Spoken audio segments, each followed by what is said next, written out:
l'Organisation mondiale de la santé hausse le ton. Alors que l'idée d'administrer une 3e dose de vaccin contre le Covid-19 prend de l'ampleur, la scientifique en chef de l'OMS appelle les États à la prudence. Il se pourrait qu'on ait besoin d'un booster après 1 an ou 2, mais à l'heure actuelle, 6 mois après la première dose, rien ne prouve que cela soit indiqué. Nous recommanderons des boosters lorsque nous le jugerons nécessaire.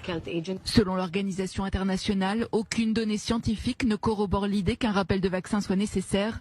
La scientifique dénonce à demi-mot la cupidité des laboratoires. Cela doit s'appuyer sur la science et non sur les déclarations de sociétés qui déclarent que leur vaccin doit être administré comme booster.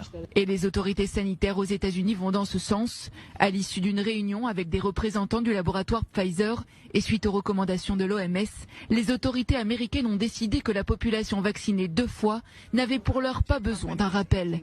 Par ailleurs, le directeur général de l'Organisation mondiale de la santé dénonce la hâte des pays occidentaux à vouloir administrer une 3e dose à leur population.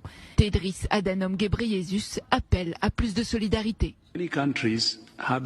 Beaucoup de pays n'ont même pas commencé à vacciner leur population et d'autres ont déjà prodigué 2 doses de vaccin à la majorité de leur population et se dirigent vers une 3e, le booster. Ce n'est pas seulement décevant, c'est sérieusement décevant et ça ne fait aucun sens. Là aussi, les laboratoires pharmaceutiques sont montrés du doigt.